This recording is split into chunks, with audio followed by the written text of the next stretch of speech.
Hora agora da nossa parceria exclusiva com Bom Dia Mercado. O Theo Takar já está aqui para nos trazer aí todos os destaques da agenda da Rosa Riscala. Afinal de contas, sextamos, né, Theo? Bom dia, Débora. Isso aí, o mais importante é que hoje é sexta-feira. O mercado inicia o dia tentando calibrar o quanto há de avanço real nas negociações entre Estados Unidos e Irã e o quanto é apenas expectativa ou especulação. Depois de um pregão marcado ontem aí por forte volatilidade, por causa de informações desencontradas sobre o fim da guerra, o petróleo já dá sinais de retomada da trajetória de alta agora pela manhã. No fim das contas, os impasses envolvendo o urânio enriquecido iraniano e o controle sobre o Estreito de Hormuz seguem sem solução. Mas ontem teve notícia para todos os gostos, né? Pela manhã surgiram relatos de que o líder supremo iraniano, Mojtaba Khamenei, teria barrado a retirada do urânio enriquecido do país, que é uma das principais exigências americanas para encerrar a guerra. E lá foi o petróleo disparar e as bolsas cair.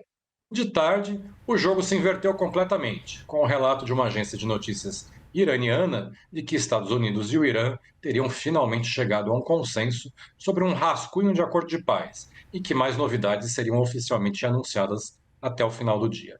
Entre os pontos do suposto acordo estavam o compromisso de não atacar a infraestrutura de produção e de transporte de petróleo e a garantia de livre navegação pelo Estreito de Hormuz. Em trocas, as sanções dos Estados Unidos contra o Irã poderiam ser gradualmente suspensas. O mercado ficou naquele clima de torcida organizada em dia de clássico de futebol.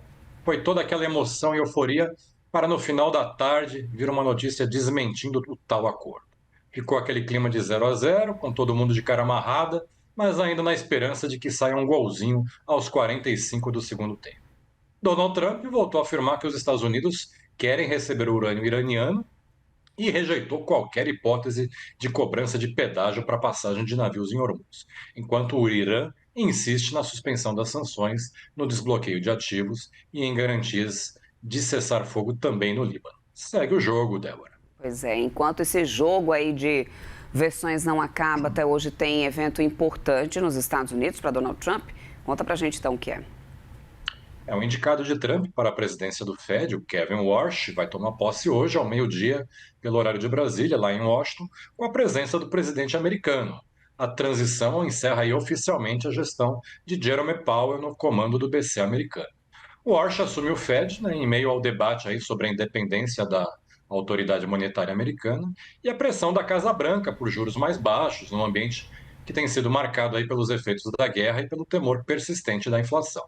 Vai ser interessante observar aí como é que o Warsh vai se portar na frente do Trump, uma vez que um dos motivos de brigas intensas entre Trump e Powell era justamente a questão dos juros altos. E Trump já disse várias vezes que o Warsh vai mudar isso, mas com a inflação americana rodando na casa dos 3% ao ano e a guerra ainda sem um horizonte para acabar, o mercado não vê a menor chance de um corte de juros neste ano. Muito pelo contrário, as apostas de uma nova alta da taxa até o final deste ano já estão aí se tornando majoritárias, segundo aquele levantamento diário do CME Group, Débora. Pois é, e aqui no Brasil a agenda, dos mercados também está agitada nessa sexta-feira com a divulgação do relatório bimestral de receitas e despesas no período da tarde e vem bloqueio aí, né, Theo? Exatamente, Débora. O ministro da Fazenda, Dario Durigan, já deixou claro ontem à noite, numa entrevista aqui na CNN, que o relatório, que sai às 3 da tarde, vai trazer um novo bloqueio no orçamento do governo para este ano, para acomodar aí o crescimento das despesas obrigatórias. Atualmente, já há um bloqueio em vigor nas contas de 1,6 bilhão de reais. O Durigan descartou a necessidade de contingenciamento nesse momento, porque as receitas seguem em linha com o previsto. O principal foco de pressão continua sendo a Previdência. Segundo fontes ouvidas pelo broadcast, o relatório deve trazer um aumento de cerca de 11 bilhões nas despesas previdenciárias no último bimestre, refletindo aí tanto a concessão de novos benefícios quanto a redução de fila do INSS. Integrantes do governo dizem que a alta decorre do esforço para acelerar análises represadas e não da deterioração estrutural das contas. O tema ganha ainda mais sensibilidade diante do discurso da equipe econômica, sobre o controle de gastos obrigatórios e a sustentabilidade do arcabouço fiscal. O Duriga afirmou na entrevista que o governo está cortando na própria carne e defendeu aí uma regra em que o crescimento das despesas fique abaixo da expansão das receitas, permitindo a geração gradual de superávites. Além do relatório fiscal, o mercado trabalha em cima da expectativa de uma nova pesquisa eleitoral do Datafolha, que pode sair hoje ou amanhã, né? Seria a primeira pesquisa do Datafolha que captará aí o efeito Vorcaro, né, na candidatura de Flávio Bolsonaro. E trará também uma novidade, né, a inclusão de um cenário considerando Michele Bolsonaro como candidato. Lá fora, a agenda terá ainda os dados finais do sentimento do consumidor medido pela Universidade de Michigan, que sai às 11 horas, junto com as expectativas de inflação aí nos Estados Unidos. De tarde, às 2 horas, a Baker Hughes divulga aí o dado semanal sobre plataformas de petróleo em operação nos Estados Unidos.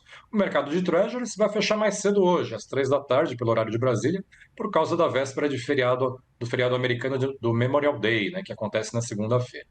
E no Japão, saiu na madrugada de hoje a inflação ao consumidor, que subiu 1,4% em abril na comparação anual, desacelerando em relação à alta de 1,8% registrada em março, né? O resultado, inclusive, veio abaixo da expectativa dos economistas, que era de uma alta de 1,7%, Débora. É isso, a gente segue aguardando por aqui. Meu querido, muito obrigada. Boa sexta-feira para você. Bom descanso, até segunda. Bom fim de semana, até Até segunda. Tchau. mais.